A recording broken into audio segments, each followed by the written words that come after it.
much better to be over-prepared than underserved. Hey, welcome to this week's video on Seeing Blind. So today, guys, I wanted to discuss my diagnosis of Stargardt's disease, which is the genetic juvenile form of macular degeneration. Now, macular degeneration is extremely common, especially in our older geriatric populations, and they're both very similar in that we lose our central vision. But I'm going to just focus on my experience with Stargardt's disease, being diagnosed at a very, very young age.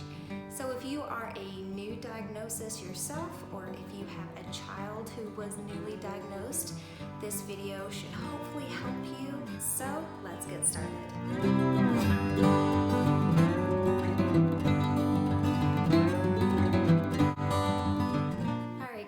So first, Stargardt's disease can affect early childhood all the way. You can get diagnosed, I think, even in your late teens. My vision loss started around age 5 or 6, so I was extremely young. I had a very traumatic first experience with an ophthalmologist, so I want to share that with you just so parents, you can kind of keep an eye open and make sure that this does not happen to your child. My local doctor, his first mistake was that he did not look in the back of my eye, which is where you see the disease. He asked me to label some animals, and of course I couldn't see them very well, and I could not tell him what they were. He basically called me a liar and a silly girl who just wanted attention. So he also dismissed my mother, who had her own legitimate concerns. So that started my journey off terribly. It took many years to get the diagnosis because I was really the only one in my town with any kind of retinal disease, and it was just very uncommon there, and no one really knew what they were looking at first. I did not have any family history of eye conditions, which Stargardt's does have a genetic component. However, they discovered later on that I have a mutated gene, which is what caused my disease, and now my children will be scanned each year just to see if they have inherited it from me. Once we knew for sure I had Stargardt's disease, it was hard.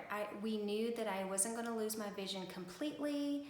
However, we did know that it was going to be a significant loss, that I wouldn't drive, or I would have every aspect of life impacted by this diagnosis. Middle school and high school were the roughest years for me. So this next part, guys, I'm going to speak to any teenagers out there or parents, because I don't want you to make my mistake.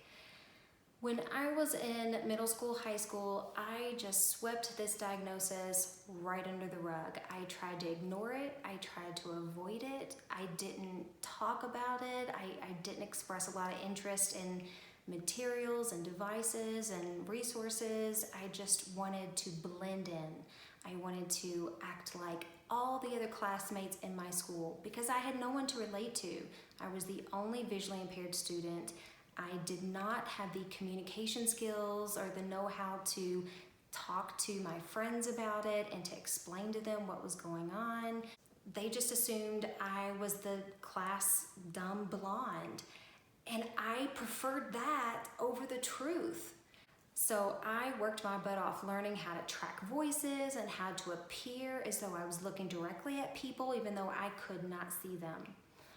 Guys, this did not serve me well at all in the end. I settled for just passing grades instead of really excelling in classes and advocating for the resources I needed to do so.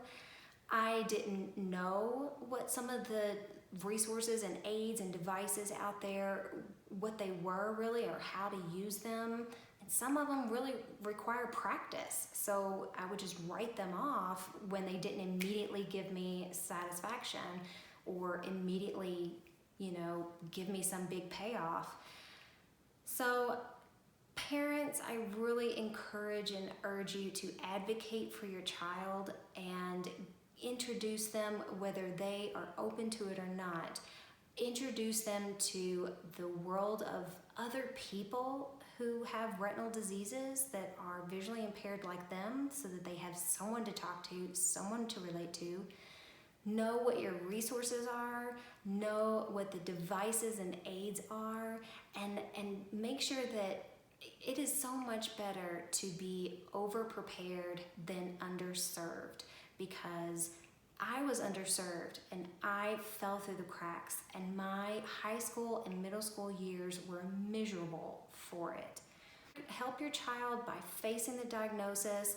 Don't get wrapped up in the fears and concerns and worries of what their life is going to be like. Trust me, you will figure it out. They will figure it out. It will be okay. What you need to do is focus on what are your resources, what can you do this moment right now, so that that person, whoever has the diagnosis, can live the best life they can. And if they choose not to, they at least know what all is out there. They know who and how many, and they have their support groups when they're ready to talk about it. Just having all that stuff in place is step number one. So after those really rough years in middle school and high school, I think I was around 20 over 200 at that time. I was definitely legally blind, and I was continuing to lose my vision. However, things did get better for me because I learned to accept my disability. I learned tips and tricks, and I learned to adapt, and I figured out what worked for me. Technology, guys, has come so far, especially in the last 10 years. The accessibility features on iPhones and iPads just make a world of difference. Currently, I'm around 20 over 400 plus some. It's hard to measure once you get beyond the big E, but just know that I have lived the career path. I've worked in that professional environment, and I've adapted and I figured it out. I've lived overseas in South Korea in a completely different culture, being visually impaired, and I adapted, I figured it out. I'm now a mom of 2 toddlers, and I've adapted, and I'm still figuring it out. So just know that, yeah, is your visual impairment going to affect your social life? Sure. Is it going to affect dating? Probably. Is it going to affect your married life and parenting? Absolutely. But we are all happy people regardless. Most of us with visual impairments, we all have to figure it out, and we all learn what works for us and how to move on and live a happy life. So parents, don't get too weighed down with those concerns and fears and worries for your child, because they too will figure it out and still be happy people. If you yourself are newly diagnosed, guys, trust me, you still have a bright future ahead of you. You will learn how to function with it, how to live with it, what life will be like. You will adapt, and you will be okay. So if you want to see videos on how being visually impaired affects everyday life, and especially parenting, I encourage you to subscribe to my channel, because I've got a lot of great stuff coming out soon. If this video was helpful, please don't forget to hit that like button, and thank you so much for watching. Take care.